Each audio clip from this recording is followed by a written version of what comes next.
Mishra ji PACS अध्यक्ष हैं आप, समाज जी सेवा से भी लगातार जुड़े रहे हैं। ऐसी जी। क्या बात होगी कि अब आपको मुखिया चुनाव में उतरना पड़ रहा है? मुखिया में मेरा उद्देश्य मुखिया बनने की नहीं है, मेरे उद्देश्य है समाज सेवा करने की। मैं अध्यक्ष रहते हुए मैं पूरा समाज की सेवा नहीं दे पाता हूँ। अभी भी जितना मुझसे बनता है सभी लोग मुखिया के भी काम लेकर मेरे पास ही आते हैं, पूरी मैंने पंचायत की, जो हमारे पंचायत के लोग, समुदाय के भी लोग आते हैं मेरे ही पास। जबकि हम कहते भी हैं कि भाई मुखिया उनके पास है, उनके पास जाना चाहिए, काम उनका है, लेकिन वो लोग कहते हैं कि हमको भेंट ही नहीं होता है। मुखिया हमेशा लोग पटना रहते हैं, यहाँ पर तो रहते नहीं, वो चुनाव जीते हैं और चले गए पटना। समय के अनुसार अपना आते हैं 2 दिन 3 दिन पर, और तो किसी से मुलाकात होता नहीं है। नहीं होने के कारण हमारे पास लोग आता है, हमसे जितना बनता है मैक्सिमम लोगों को सेवा देता हूँ। चाहे मेरा पेंशन का हो, ज़मीन की कागजात की हो, चाहे जिसी कोई भी प्रकार की अगर समस्या होती है उनके साथ हम रहते हैं। इसी चलते मुझे महसूस हुआ कि मुझे शक्ति होना ज़रूरी है। मैं पैक्स अध्यक्ष रहने के कारण मुझे पूरा शक्ति तो समाज सेवा के लिए मिलता नहीं है। मुखिया की पावर बहुत होती है, तो मुझे पावर मिलती है तो मैं समाज सेवा करने में आनंद आएगा। क्या कुछ है गांव की, पंचायत की बड़ी समस्या जिसको दूर होना तत्काल जरूरी है? सबसे मुख्य समस्या तो गांव की होती है शिक्षा की समस्या। मेरे हर समाज की शिक्षा की व्यवस्था स्तर एकदम गिरते हुए चला जाता है। मेरे सबसे बड़ा मुख्य पहला मतलब उद्देश्य है कि मैं अगर पूछे पंचायत से अगर जीतता हूँ तो सबसे पहले शिक्षा की व्यवस्था सुदृढ़ करूँगा, ताकि गरीबों के बच्चे, हम लोगों के बच्चे की अच्छी शिक्षा मिले। हर वर्ग को एक स्वास्थ्य सेवा की भी आवश्यकता होती है। अरे शिक्षा की बात तो सबसे मुख्य तो शिक्षा है। अगर सब लोग शिक्षित हो जाएगा तो खुद ब खुद अपनी स्वास्थ्य की देख रेख सुनिश्चित करेगा। लेकिन उसके बावजूद भी शिक्षा के बहुत सारे हमारे जो पंचायत है गरीबों की पंचायत है, मैक्सिमम लोग यहाँ लोग गरीब लोग रहता है, तो शिक्षा की तो स्वास्थ्य की व्यवस्था तो उचित होना ही चाहिए।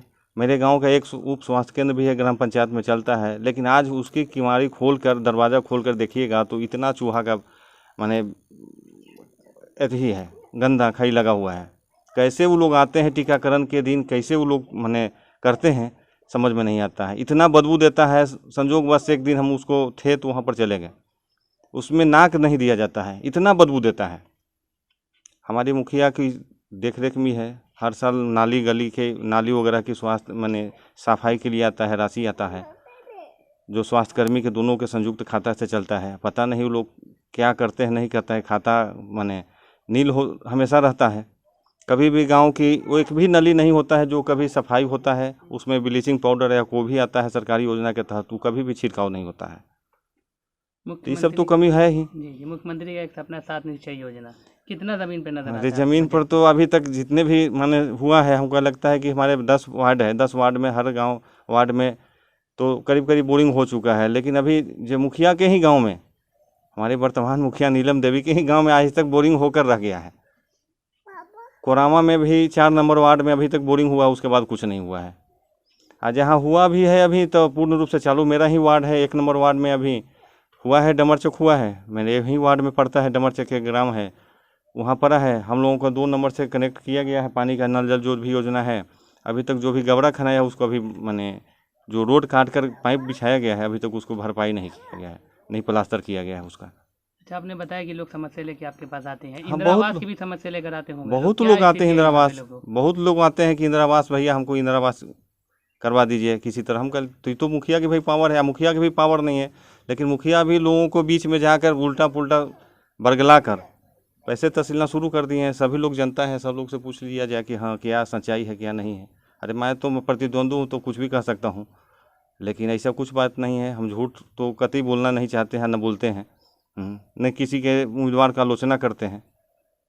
खेती किसानी से जुड़े हुए लोग काफ़ी हैं यहाँ पे, किसान की क्या स्थिति है? अरे ग्रामीण एरिया तो किसान के ही एरिया होता है, इसमें तो कोई सोचना ही नहीं है। हम लोग तो भी किसान ही के बाल बच्चे हैं, और किसान आज इस समय से पंचायती राज के अधीन जो भी सिंचाई की व्यवस्था, जो ट्यूबवेल वगैरह दिया गया है, तो यह सारा सिस्टम ख़त्म हो गया। मेरे भी गांव का जो एक ट्यूबवेल है, नया ट्यूबवेल बोलता है नंबर, इसका मोटर जड़े हुए 2 साल हो गया, जबकि पंचायत के मालिक के अधीन किया गया है, लेकिन आज तक उस पर माने पूछने तक लोग नहीं आया कि हाँ इसका क्या माने समस्या है, कैसे लोग पटवन करते हैं, क्या करते हैं।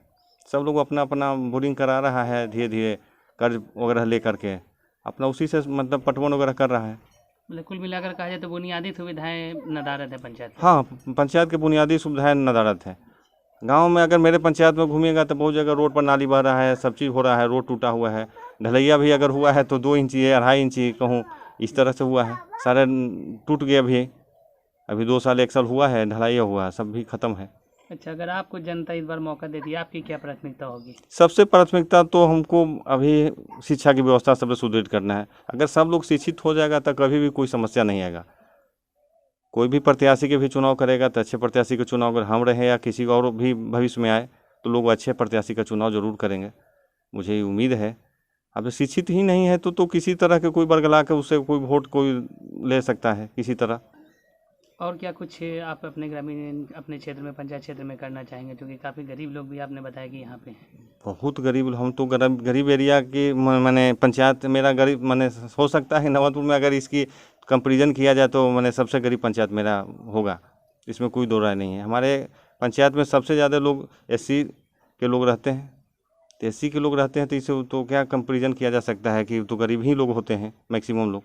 गरीबी उन्मूलन के लेकर कोई योजना है आपको गांव में हाँ, रोजगार हाँ। मुहैया कराने के लिए? गाँव में तो सरकार की बहुत सारी योजना है, मनरेगा है, दुनिया जहान बहुत सारी योजना है जो हमारे गांव में तो लगता है कि शुरू में हमारे मुखिया जी जीते थे तो कुछ दिन 1 आध साल कुछ कराए थे, उसके बाद तो मनरेगा ख़त्म ही हो गया मेरे पंचायत से।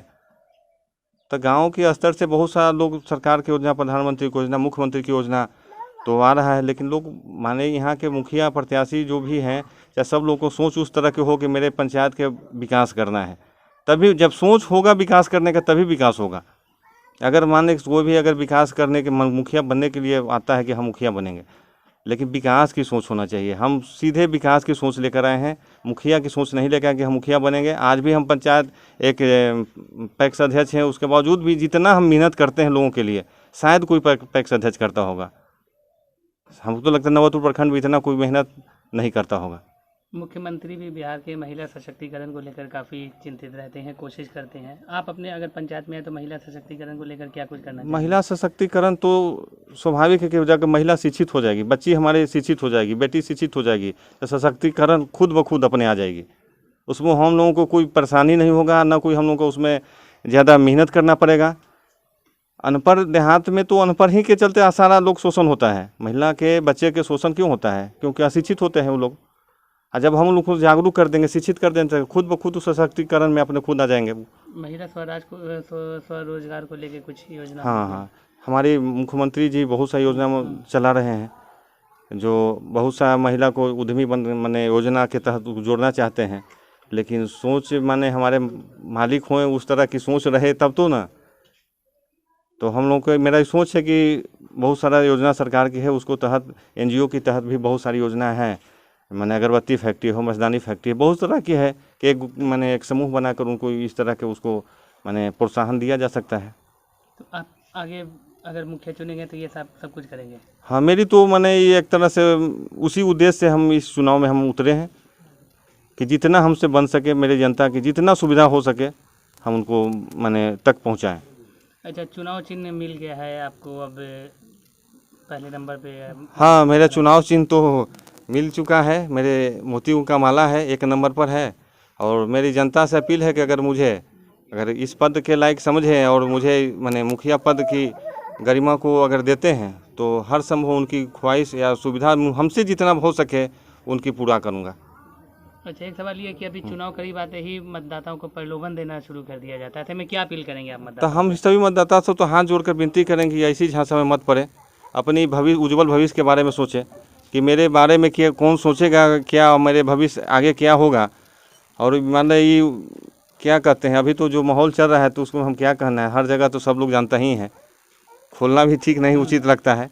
हाँ, तो हम तो यही कहेंगे कि अरे अपने भविष्य के बारे में सोचे सब लोग कि अच्छे माने मुखिया के उम्मीदवार लाएं पंचायत के जो हमारे बारे में भी सोच सके।